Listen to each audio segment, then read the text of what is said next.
ہمارے دین میں جہاد فی سبیل اللہ کی جو اہمیت ہے اسے اذرو قرآن اور اذرو حدیث نبوی علی صاحب الصلاۃ والسلام آپ کے سامنے رکھ رہے ہیں۔ سورۃ الحجرات کی آیت نمبر 14 میں قرآن مجید میں یہ اہم ترین مقام ہے اس اعتبار سے کہ ایمان اور اسلام کو جدا کر دیا گیا۔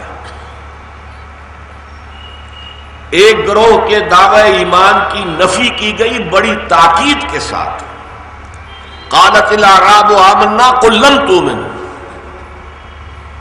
یہ بدو کہہ رہے ہیں، دعویٰ کہہ رہے ہیں کہ ہم ایمان لے آئے، نبی کہہ دیجئے تم ہرگز ہرگز ایمان نہیں لائے ہو، اپنے آپ کو دھوکہ مت دو، ڈونٹ ڈیسیو یور سیلف۔ تم یہ کہہ سکتے ہو صرف کہ ہم مسلمان ہو گئے ہیں، اسلام لے آئے ہیں، ہم نے اطاعت قبول کر لی۔ وَلَمَّا يَدْخُلِ الْإِيمَانُ فِي قُلُوبِكُمْ، ابھی تک ایمان تمہارے دلوں میں داخل نہیں ہوا۔ تو گویا کہ اسلام کچھ اور ہے، ایمان کچھ اور ہے۔ اب اس سے خود بخود ایک سوال پیدا ہوا کہ ہمیں بتایا جائے پھر مومن کون ہوتا ہے، کیا شرائط ہے، کیا پری ریکوزٹس ہیں جن کو پورا کرے تو اللہ ہمیں مومن تسلیم کرے گا۔ تو ربط کلام کے اعتبار سے یہ اس پہلو سے قرآن مجید کا اہم ترین مقام ہے کہ ایمان کی ایک جامع و مانع تعریف ایک آیت میں پیش کر دی گئی۔ انما المؤمنون الذين آمنوا بالله ورسوله ثم لم يرتابوا۔ مومن تو صرف وہ ہیں، یہ اسلوب حسن ہے اور میں کل بیان کر چکا ہوں کہ اس کا مطلب کیا ہے۔ مومن تو صرف وہ ہے جو ایمان لائے اللہ پر اور اس کے رسول پر، پھر شک میں ہرگز نہ پڑے۔ ان کا یہ ایمان یقین قلبی والا ایمان، پرسنل کنوکشن والا ایمان، ایک ریشیل کریڈ نہ ہو، ایک قومی عقیدہ نہ ہو، بلکہ ذاتی تیقن کے ساتھ ہو، اذعان کے ساتھ ہو، یقین کے ساتھ ہو۔ یہ تو شرط اول ہوئی۔ اور دوسری شرط کیا ہے؟ وَجَاهَدُوا بِأَمْوَالِهِمْ وَأَنفُسِهِمْ فِي سَبِيلِ اللَّهِ، اور جہاد کریں اللہ کی راہ میں اور کھپائیں اس میں اپنے مال بھی اپنی جانیں بھی۔ أُولَٰئِكَ هُمُ الصَّادِقُونَ، صرف یہی لوگ سچے ہیں اگر یہ کہیں کہ ہم مومن ہیں۔ تو شروع میں بھی کلمہ حصر انما، اور آخر میں بھی اسلوب حصر اولئک هم الصادقون۔ یوں سمجھئے کہ ادھر بھی بریکٹ ادھر بھی بریکٹ، اس بریکٹ کے اندر جو ہے ایک مومن کی تعریف ہے کہ اس کے اندر دو اوصاف لازم ہیں، اور کل میں بیان کر چکا ہوں کہ وہ ان 5 اوصاف پر مستزاد ہوں گے، اضافی ہوں گے، جو اسلام کے لیے لازم ہیں۔ بنی الاسلام علی 5، شہادت لا الہ الا اللہ وان محمد رسول اللہ، واقام الصلاۃ وایتاء الزکاۃ وصوم رمضان وحج البیت من استطاع الیہ سبیلا۔ 5 ارکان تو اسلام کے ہو گئے، 2 مزید رکن اس میں شامل ہوں گے تو وہ ایمان کی تعریف مکمل ہوگی۔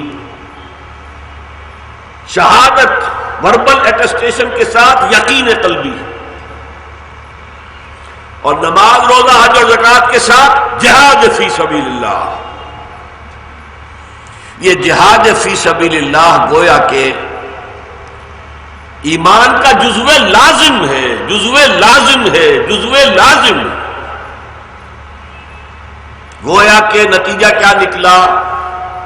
جس کی زندگی میں جہاد فی سبیل اللہ نہیں، اس کا کوئی ایمان نہیں۔ کتنی اہمیت ہوئی جہاد فی سبیل اللہ کی۔ دوسرا مقام سورہ صف کی آیات 10 اور 11۔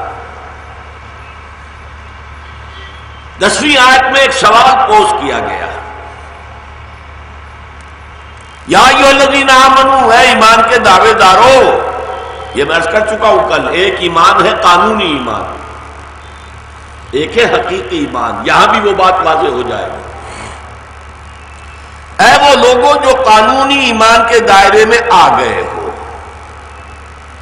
هل ادلکم علی تجارۃ تنجیکم من عذاب علیم.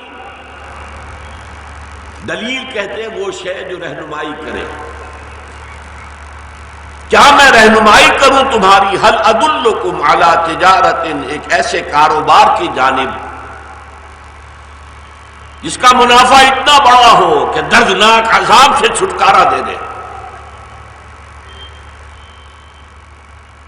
یعنی صرف قانونی ایمان میں آنے سے آپ یہ نہ سمجھ بیٹھے کہ جہنم سے چھٹکارا ہو جائے گا. آپ کو ایک کاروبار کرنا پڑے گا.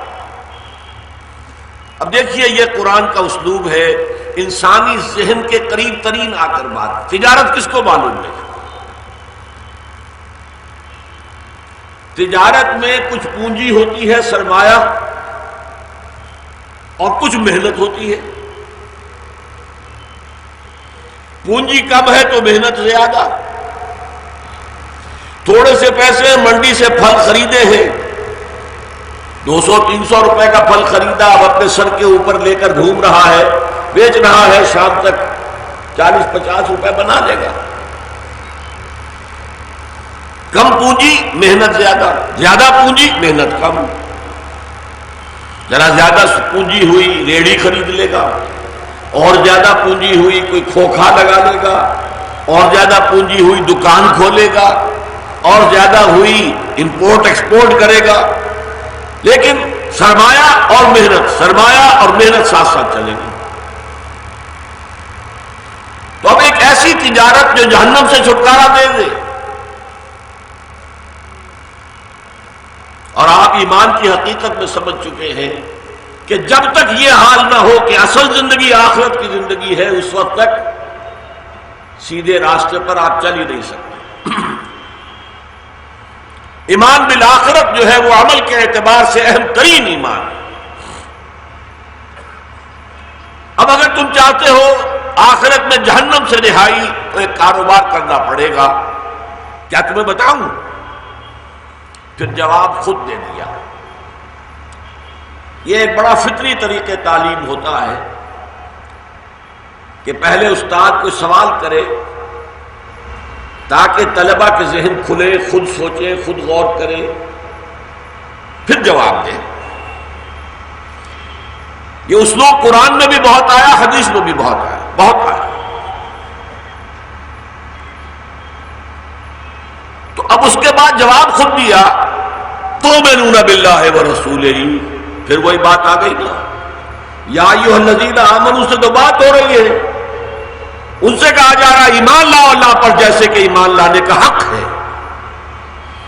وہی دو ایمان جو میں نے کل کہا تھا، یا ایھا الذین آمنوا آمنوا باللہ ورسولہ.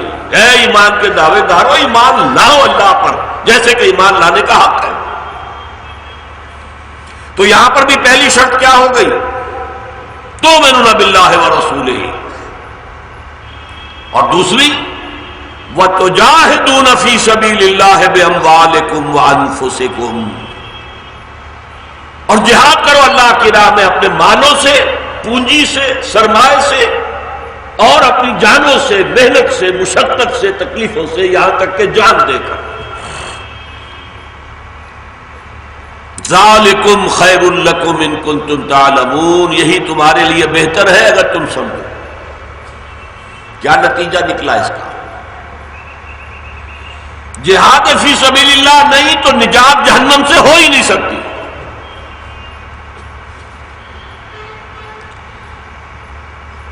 یہ دو مقامات میں نے آپ کو اس لیے بتائے کہ جہاد کی اہمیت جو دین میں ہے وہ ہم پر واضح ہو. جہاد فی سبیل اللہ نہیں تو ایمان ہی نہیں، جہاد فی سبیل اللہ نہیں تو جہنم سے چھٹکارے کی کوئی صورت ہی نہیں. اگر آپ ذہنوں میں لیے بیٹھے ہیں کچھ اور تو قرآن مجید کی روح سے تلک امانیہم، یہ ان کی اپنی خواہشات ہیں. من گھڑت خیالات ہیں، من گھڑت عقیدے ہیں جو بنا لیے ہیں، انگریزی میں کہیں گے وشفل تھنکنگ ہے، اس کی کوئی حقیقت نہیں۔ ایمان ہوگا تو جہاد فی سبیل اللہ لازماً ہوگا، اور نجات چاہتے ہو تو جہاد فی سبیل اللہ لازم کرنا ہوگا۔ کس قدر آپ سوچئے کیٹیگوریکل سٹیٹمنٹس ہیں یہ، کس قدر واضح کھلے۔ لیکن اب سوچئے اس جہاد فی سبیل اللہ کے بارے میں مغالطے جو ہم نے پیدا کیے وہ کیا ہے؟ نمبر ایک تو یہ کہ ہم نے جہاد اور قتال کو مکس کر دیا۔ جہاد کے معنی جنگ نہیں، یہ اتنی بڑی غلطی ہے، اتنی بڑی غلطی ہے کہ اغیار کی ساری جو غلط فہمی وہ یہاں مبنی ہے۔ ہر قتال تو لازماً جہاد ہے، ہر جہاد قتال نہیں ہے۔ تو یہ دو مستقل اصطلاحات ہیں قرآن کی، ہم نے ان کو گڑبڑ کر کے بہت بڑی غلطی کی، علمی غلطی کی۔ اب اس کے جو تباہ کن نتائج نکلے وہ کیا ہے؟ جنگ ہر وقت تو ہوتی نہیں، لہذا جہاد کوئی مسلسل فینومینن نہیں رہا، اور جنگ کے لیے جتنے آدمی درکار ہیں، مثلا جب حضرت عمر کے زمانے میں رضی اللہ تعالی عنہ جہاد ہو رہا تھا، ایران کے محاذ پر بھی اور شام کے محاذ پر بھی، تو محاذ سے آئی بات، ڈیمانڈ آئی کہ 10,000 آدمی اور بھیجیے جلدی سے۔ اب اعلان کیا گیا 10,000 آدمی نکل آئے تو باقی گھر میں سوئے۔ اس کو کہتے ہیں فرض کفایہ۔ یہ فرض عین نہیں ہے کہ ہر ایک کے لیے جانا ضروری ہے۔ 10,000 آدمی مانگے، 10,000 نکل آئے، باقی آرام سے گھر میں سوئے، ان پر کوئی گناہ نہیں، کوئی جناح نہیں۔ لہذا جہاد ہماری زندگیوں میں مستقل نہ رہا اور فرض عین نہ رہا، بات ختم ہو گئی۔ جہاد کی اہمیت کیا ہوئی؟ جسے انگریزی میں کہتے ہیں بیک برنر، کہیں طاق میں رکھ لیا گیا ہے اس کو۔ ہماری دینی سوچ کا جزو لازم تو رہا ہی نہیں جہاد، جبکہ جو میں نے آپ کو بتایا، جہاد نہیں تو ایمان نہیں، جہاد نہیں تو نجات نہیں، چھٹی چھٹی۔ اچھا، دوسری غلطی کیا ہوئی اس میں، اور وہ سب سے خوفناک ہوئی؟ اگر کوئی مسلمان بادشاہ زانی ہے، شرابی ہے، بدماش ہے مسلمان، وہ اپنی مملکت کی توسیع کے لیے کسی غیر مسلم ملک پر حملہ کرتا ہے، نیت اس کی کیا ہے؟ میری ریونیوز بڑھ جائے، مجھے مالیہ زیادہ ملے، میں زیادہ بڑا محل بنا سکوں، زیادہ عیش کر سکوں، اپنے حرم میں اور ہزاروں کنیزیں لا کے شامل کر سکوں، اس کو بھی کہہ دیا جہاد فی سبیل اللہ، انا للہ و انا الیہ راجعون۔ اب جہاد کا لفظ بدنام نہیں ہوگا تو کیا ہوگا؟